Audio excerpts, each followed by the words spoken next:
In today's lesson in World War II, we're going to be talking about Allied strategy in the Pacific theater. In the last video, we focused on Europe and kind of some of the goals of different people and strategies and such in that part of the world. So now we're going to move over to the Pacific theater and think about that area that really hit home for the United States. And that action really at Pearl Harbor, with the attack at Pearl Harbor on the Pacific Fleet, kind of made the United States realize how close another powerful country could be.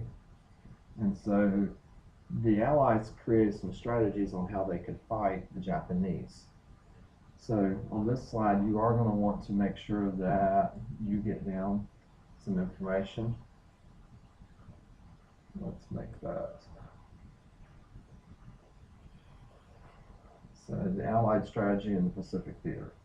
The purpose of the island hopping strategy, and that's what it was called, in the Pacific theater was to strategically take Japanese-held islands in order to move within range of the gasoline tank capacity of American planes so that they could bomb Japan in preparation for an invasion of the Japanese home islands. The Americans had heavy casualties as they fought to take Japanese-occupied islands because of the Japanese unwillingness to accept defeat. And we'll go and kind of make a connection here that we haven't talked about yet. The Japanese were very committed and determined to win.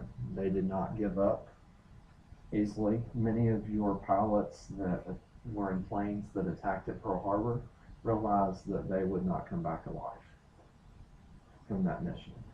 They fully believed in fighting for their country and were willing to go to any extreme measure that needed to be done to win. So that strategy of island hopping then is this idea of going from island to island as they work their way toward what country? What country were they working toward? They wanted to make an invasion of the Japanese home islands. So that way they could, over time, get closer and closer because of the issue of gasoline in American planes. Being able to have enough fuel to go and attack and be able to make it back to the location safely. So all of this has taken place. There's been fighting in Europe, there has been fighting in the Pacific, and we're actually going to have a change in presidents. This is going to take place in the United States. I want you to think back. Franklin Delano Roosevelt was elected president in 1932.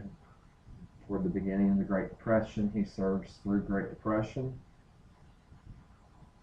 Well, Roosevelt ends up dying toward the end of World War II, and Vice President Harry Truman was sworn in as president.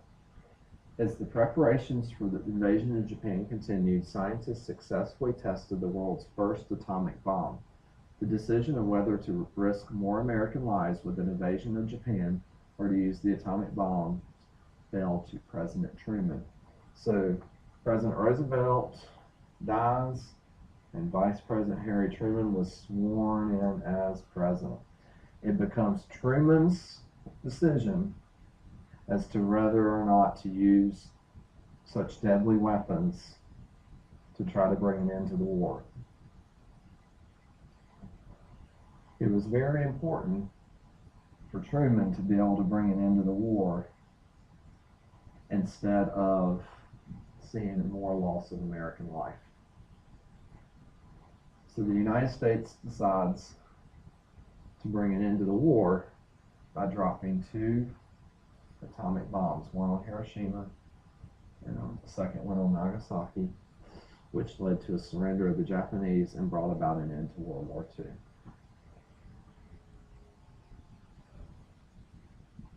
This use of weaponry is going to forever change the world. And the use of such weaponry is going to pave the way for something that we will be studying after this unit on World War II, when we'll be looking at the Cold War. So what I want you to do to kind of complete this series of videos is I want you to go back and I want you to create a T-chart about the Allied and Axis powers, and to make sure to include the countries and leaders as well as things about their goals and strategies to winning the war.